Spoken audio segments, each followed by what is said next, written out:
How you doing, everybody? It's your health and fitness specialist, Kelly Brown. And in today's video, we're going to go over something simple that I think might help you along with your journey.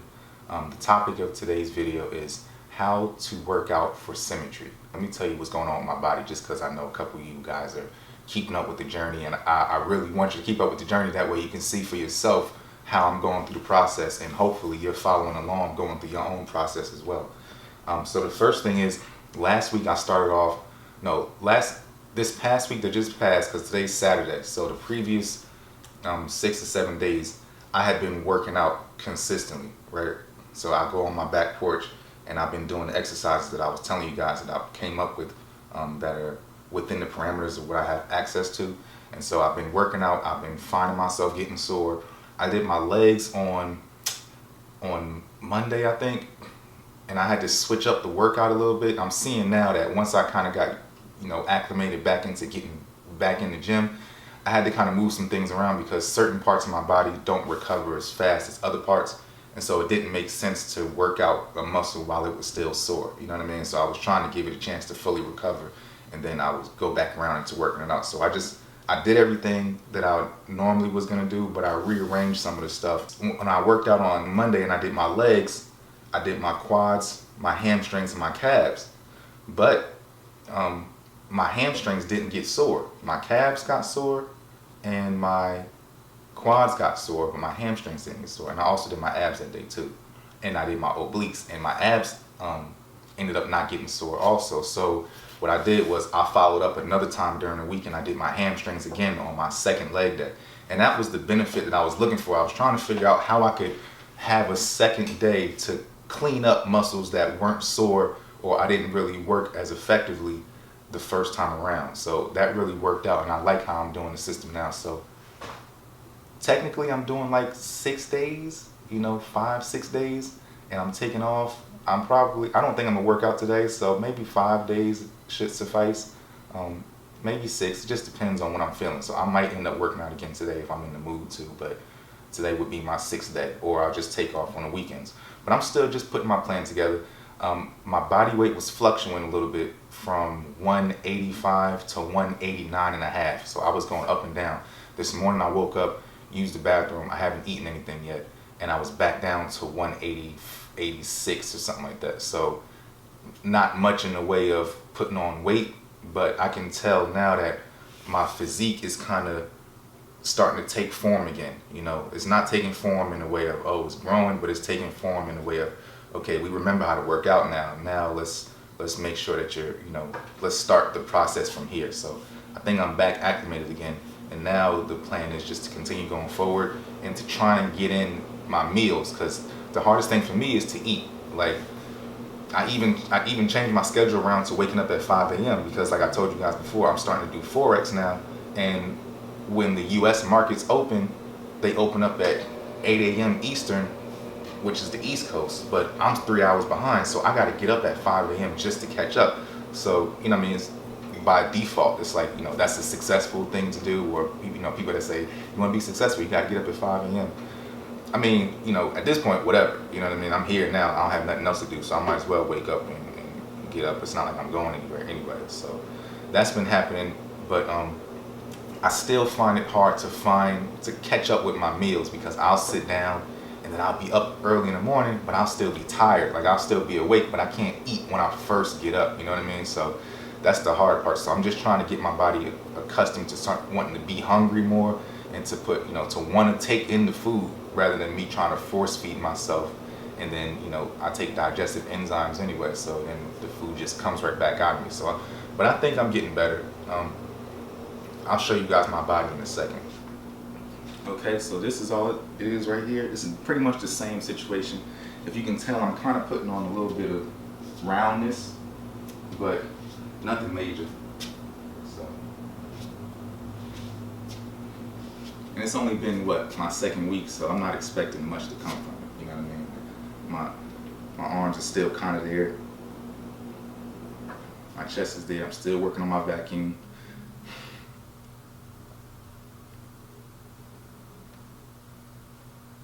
Right, my quads, I still, they're coming in, they're trying at least. They're not just as small as they were, So I need some time. I'm thinking probably about by April-ish, maybe February, March, I should be on my way. I'm trying just to get to about 195. Like that's my next goal. I'm trying to go in increments of 5. If I shoot for 5s, that'll help me get there a lot faster versus trying to shoot for, you know, I need to put on 20 pounds because then I'll put it on in an ugly way. You know what I mean? And I don't want to be messed up and have that big orexia and think that I just got to put on 20 pounds and however it comes is the way it comes. So now let's get into how to build your physique for symmetry, right? So I want to say this, and I've been noticing the difference between me and a couple other fitness influencers and the way I run my channel, right? Or the way I run my content, rather, the way I, you know, my stuff that I talk about. I can tell now that I'm more of a philosopher, right? I'm not a, hey, do this, A, B, C, D, and this is going to work for you. Because realistically, there's so many different ways to skin a cat. And you can't really just think that there's a one size fits all to anybody's situation. The first thing is you have to understand that, you know, different things work for different people. And so if different things work for different people, you have to figure out what works best for you. And that's why I always say, figure out what gets you sore. That way you have a baseline. And in order to figure out what gets you sore, pick, you know, generic exercises, or just pick one exercise for a body part. If you want to do your incline chest, your upper chest, and you want to figure out how can I get my upper chest sore, go in there, just pick one exercise for your upper chest and just beat it down. Do a whole bunch of reps, a lot of volume, to see where your body ranges and where, you know, and wait till the next day to figure out, okay, am I sore from what I just did? And try to do a lot of reps, try to do a lot of sets, just see what happens and see what it actually takes to get you to that point. And if it doesn't take you much, okay, fine, document that, and next time you go in the gym, do that same thing. But if it does take a lot, okay, well, cool, now we got to analyze it.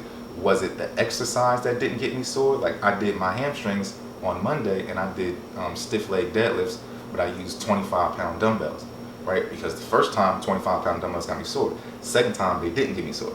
So what I had to realize was, okay, now let's do the same exercise, but let's add more weight. And when I did my legs again, or when I did my hamstrings again, they got sore the second time. So that let me know right there, okay, well, it's not the exercise, it's the amount of volume and weight. So that's the thing that needs to change. But if you know that you found the exercise that can get you sore, you just got to continue to find out how to continue to use that same exercise to keep on getting you sore. And that's the goal, right? So here's the other thing. As an example, I'm not sure if you guys have ever read, you know, the Bible or biblical scriptures and stuff, but the history of the Bible is, you know, it was written by, you know, different men inspired by God. And what ended up happening is, after a while, you know, back when they wrote the Bible kind of just went dormant. Nobody had access to it, nobody was using it, and the world was just running on its own without the Bible, right? So then later on comes along, King James or something like that, and he starts going around and telling his servants to go collect all the scriptures from all parts of the world, and we're going to form a Bible, right? We're going to put it back together from all the ancient documents.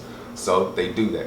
King James has the King James Version. And the King James Version, of course, is going to get remixed and documented and changed around and stuff like that, because he's going to put his own spin on stuff, just like he put his name in there. You know what I mean? Like, if it says the King James Version, that means somebody gave it a version. So this is the Kelly Brown version of what I'm giving you guys for my scriptures. But the thing is, though, is that at the root of it all, the information was accurate, right? So instead of you guys just, you know, listening to me, you have to understand that I get my information off the root, not off of different guys who I found online who had a chance to remix stuff or who had a chance to put their own spin on it and stuff like that. I go back to the basics. My goal for my body has always been to build a 70s era physique. That's what I want. I want to look like those old dudes. Like, I don't really care to look like, you know, a monster now, or one of the guys now who's very vascular, or to go into GNC and when a dude says, oh, this is what works, and you need to try this, you need to try this. That's not really my style. I don't want huge legs. I don't want huge shoulders. I want to be symmetrical, right? Because I really appreciated the 70s era's symmetry in their physiques. And so what I like to do is track all my information and, you know, research those guys first. So when I'm getting my information, I'm getting it from them. I'm getting it from Frank Zane's and Larry Scott's, and I'm reading books from people who've been around since the 70s, 80s, 90s, you know, not 80s, 90s, but older guys in the generation before us, who's before us, pretty much. So you get the drift. So what I've learned from them is they had a specific way of trying to build symmetry. Bodybuilding back then was about symmetry and being symmetrical and having the perfect physique. If you ever watch like Pump and Iron, Arnold Schwarzenegger says, if I grow one muscle, I got to grow all my muscles. So if I put an inch on, my bicep, now I got to put an inch on my shoulders, I got to put an inch on my triceps, I got to put an inch on my lats, I got to put it, because everything has to grow at once, right? So if you get the drift, you get the drift. So I happen to be listening to I think it was Frank Zane a while ago, and I remember him saying something about, if you want to build symmetry, you have to work the peripheral muscles, which is the outline, which is the silhouette of the frame of your body. And so the key things that you need to take focus on are the things that we normally, as people who work out in the gym, tend to skip over, which is calves, forearms, in my opinion, the quad sweep. Not necessarily just having big, massive quads, but to have those quads to kind of curve a little bit and come back into your waist to kind of give you that X frame, right? We forget to work forearms, we forget to work our traps, our delts, we work our shoulders, but you have to work your shoulders for the shape. So in order to really know what you look like, aside from taking pictures or somebody telling you, yeah, you look good, I challenge you, this afternoon or tonight, whenever you get a chance to watch, whenever you get a chance to be done with the video, wait until about nighttime and try to find a reflection somewhere in the house, right? Try and go look in, not necessarily a mirror, but maybe look inside of like a window and just stand back and, squint your eyes a little bit and just kind of see how your outline is. And from your outline, when you stand still, the peripheral muscle, like the lats, you have to work your lats as well so that you have that wide frame with that narrow waist. Do you have that symmetry? And if not, then you already should know, okay, I don't have that symmetry. I need to start chasing certain exercises. Let me start doing my abs more. Let me start doing my obliques more. Let me start doing more of my lat spread to get that wide. Let me keep my waist narrow. Let me get my shoulders wider and build that cap on my shoulders. Let me start building that tricep back here so that when I stand in front, you can see the arm poking out from the side and you see the bicep hanging in a little bit, and then you see the forearm poking out more, and leading into the wrist, versus having a whole bunch of parts that are just incomplete. You know what I mean? Like you just look unfinished. It's like, okay, you got a good shape, but there's a bunch of key parts missing. And that's how I've always felt about myself. I think that through the version of building myself, I had to put some stuff on hold. Like I never worked my biceps. I never really worked my triceps that much. I was doing all the wrong things for my legs. My abs, I did work my abs and I did work my obliques, which is probably what made me stand out from the rest, because I realized that, okay, if I want to win the show, I'm gonna have to do what these guys aren't doing, which is obliques. And I used to notice that a lot of men's physique guys and a lot of classic physique guys, they didn't do obliques. So I just started doing obliques. And when I got up there, my obliques would stand out amongst theirs. And it's not because, they were better than me or I was better than them. It's just because I did a body part that they weren't doing. But then there was some things where I didn't have legs, I didn't have calves, and you could clearly see somebody's been working their calves. And so now I just have to keep up with doing all the right things. And so if you want to get in shape, you got to do all the right things. Now, always keep this in mind as well. If you want to build mass, yes, you do have to lift heavy weights, or you can kind of, you can finesse it as well, and you can do certain things like come down slow on the negatives. Like for myself, I don't have that much weights here, so I'm going to have to be very conscious of my negatives and coming back down in the eccentric motion very slowly to challenge my muscle receptors to think that, okay, he's got some heavy weight. Really, I don't have heavy weight, I'm just coming down real slow. It helps you either way, because I think it really helps with detail, and I try to still do volume and heavy weight if I can. I try to combine the two. I'd rather, just do the heaviest weight I can for the highest amount of reps I can and run sets of that. And that's just the way I've always worked out, which is, probably why I haven't fallen off that bad, because I built such a deep foundation with my muscles. But remember that if you just only lift heavy and you don't work out for symmetry and detail, you'll end up building a blocky physique. So you ever see guys who just squat all the time? You're always squatting heavy, heavy weights. That makes your legs grow. That makes your waist grow. It makes you, doing other heavy exercises. It makes your chest and your pecs grow. and it doesn't necessarily do the things for your arms, but it makes the inner muscles, the central muscles, your traps, you know, your back, your waist, you know, your lats, your hips and thighs and your butt.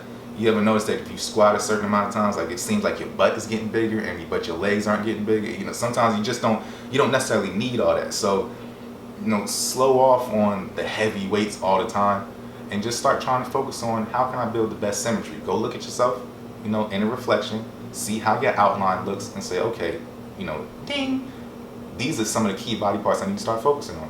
And once you do that, then you'll start, you know, building your own workout routine and seeing what works best for your body, not just best, you know, what works best for, you know, any bodybuilder's body in general. Anyway, I appreciate you guys for watching my videos. Any other topics that you want to hear, any questions that you might have, feel free to ask me. Like, it's not a problem. You know what I mean? If I can come up with a good solution for it or a good topic for you guys, I'll put them out there. Don't forget to click the link in the description.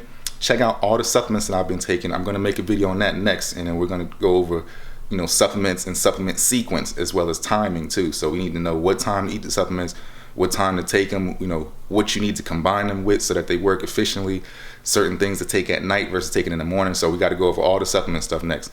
Anyway, click the link in the description. Don't forget to get your ebooks. So if you need a foundation on how to work out and you want to know what to do and you're starting from scratch, check out my ebooks first, because it's going to take you too long to dig through my channel videos to figure out exactly what it is that I'm talking about. And stay tuned for the other things that I got coming. Hope you guys really enjoy my videos. Thanks for watching, and I'll see you guys in the next one.